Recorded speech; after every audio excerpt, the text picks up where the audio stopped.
రాయవరంలో ఇటీవల జరిగిన బాణాసంచా తయారీ కేంద్రం ప్రమాదం నేపథ్యంలో Eluru range IG GVG Ashok Kumar అప్రమత్తమయ్యారు. ప్రమాదాల నివారణలో భాగంగా అంబేద్కర్ కోనసీమ జిల్లా కొత్తపేటలోని బాణాసంచా తయారీ యూనిట్ను ఆయన జిల్లా ఎస్పీ రాహుల్ మీనాతో కలిసి క్షేత్రస్థాయిలో పరిశీలించారు. తయారీ విధానం, యంత్రాల వినియోగం, కార్మికుల భద్రత వంటి అంశాలపై ఆయన వివరాలు అడిగి తెలుసుకున్నారు. అనంతరం మీడియాతో మాట్లాడుతూ భద్రతా చర్యలను పటిష్టం చేయాలని, చట్ట నిబంధనలు పాటించని యూనిట్లపై కఠిన చర్యలు తీసుకుంటామని స్పష్టం చేశారు. మాస్క్ వేసుకోరు కదా మీరు, ఊరికే మేము వచ్చినప్పుడు వేసుకుంటారు, మీరు వేసుకోరు కదా. యాక్చువల్గా చేసేటప్పుడు తయారు చేయాలి.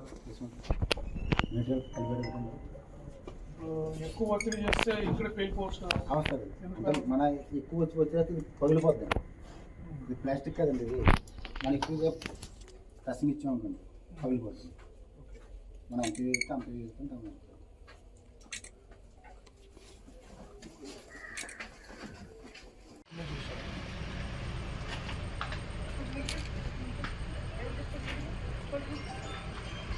ట్రైనింగ్ ఎక్కడ తీస్తున్నారండి? అంటే ఆయన ఇచ్చారు కదా.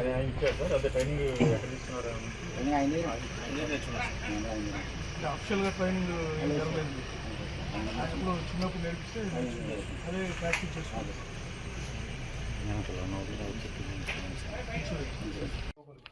ఆయన కూడా ఇది అంటే ఒక మనం ఏదో చెప్పాను ఇందాక అమలాపురంలో కూడా చెప్పాను, ఒక మనిషిని ఎక్స్క్లూజివ్గా పనిలో పెట్టకూడదు. అతను అబ్జర్వ్ చేస్తున్నాడు ఏం జరుగుతుంది. ఏదైనా ఎమర్జెన్సీ వస్తే అతను వెంటనే పరిగెత్తుకుంటూ వచ్చి వాటర్ ఆన్ చేసి కొట్టాలి. డబ్బుల గురించి చూడకూడదు. ప్రమాదం అనేది చాలా ముఖ్యం. ఓకే, వాళ్ళు ఎక్కడ తిప్పుతారు దానికి వాటర్ ఓపెన్ చేయమా. అక్కడ ఎలా పెట్టాడంటే వాళ్ళు ఒకసారి పెట్టాడు, మిషన్ ఒకసారి పెట్టాడు.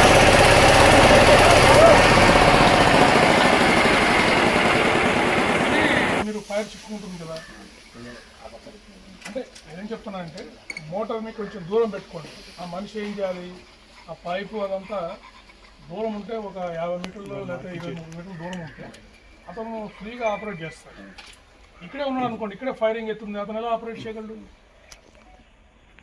అది ఫైర్ డిపార్ట్మెంట్తో చెప్పి ఫైర్ మీరండి బాబు. ఇప్పుడు ఇంత దగ్గర ఉండొచ్చు అమ్మా ఇది. అంటే గైడ్ లైన్స్ ప్రకారము ఇప్పుడు షెడ్ ఇక్కడే ఉంది, మ్యానుఫ్యాక్చరింగ్ షెడ్. ఇంత దగ్గర ఉంటే ఇక్కడ పేలుతూ ఉందనుకోండి, క్రాకర్స్ వచ్చి పడుతూ ఉంటాయి, మంట చెలరేగుతుంటుంది. అప్పుడు మనిషి వచ్చి దీన్ని ఎలా ఆపరేట్ చేస్తాడు? డిస్టెన్స్ అంటే లిమిట్ పరిధిలో ఉంటే ఆపడానికి కొంచెం అంటే ఆపడానికి మీకు నోస్ పైప్ అంతా ఉంటుంది. రాయవరంలో ఫైర్ క్రాకర్స్ మ్యానుఫ్యాక్చరింగ్ యూనిట్లో జరిగిన ప్రమాదం తర్వాత ఏలూరు రేంజ్లోని 6 జిల్లాల్లో మరియు డాక్టర్ బిఆర్ అంబేద్కర్ కోనసీమ జిల్లాలో కూడా అన్ని ఫైర్ క్రాకర్స్ మ్యానుఫ్యాక్చరింగ్ యూనిట్లో జాయింట్ టీమ్స్ ఇన్స్పెక్షన్ జరుగుతుంది. జిల్లా కలెక్టర్ గారు టీమ్స్ అన్ని కాన్స్టిట్యూట్ చేశారు.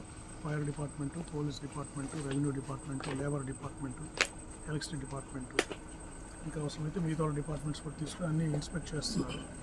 ఎగ్జిస్టింగ్ యూనిట్స్లో ఫైర్ సేఫ్టీ ఎలా ఉంది, తర్వాత ఎమర్జెన్సీ రెస్పాన్స్ మెకానిజమ్స్ ఎలా ఉన్నాయి, ఎక్స్ప్లోజివ్స్, ఫైర్కు సంబంధించిన ఎక్స్ప్లోజివ్స్ ఎంత క్వాంటిటీ తెస్తున్నారు, వాటికి స్టోరేజ్ పాయింట్ సరిగ్గా ఉందా లేదా, ఇక్కడ పనిచేస్తున్న లేబర్కి అందరికీ ఇన్సూరెన్స్ ఉందా లేదా, వాళ్ళకి ట్రైనింగ్ ఏమి ఇచ్చారు, వాళ్ళ సేఫ్టీ గురించి ఏం ప్రికాషన్స్ తీసుకున్నారు, ఇవన్నీ పాయింట్స్ చట్ట ప్రకారం ఉన్నాయా లేదని వాళ్ళు చెక్ చేస్తున్నారు.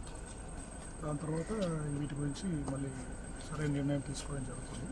ప్రాథమికంగా యాక్సిడెంట్ జరిగితే వెంటనే రెస్పాండ్ అవుతారు, ప్రాణ ప్రమాదం లేకుండా వెంటనే తగు చర్యలు తీసుకుంటారు.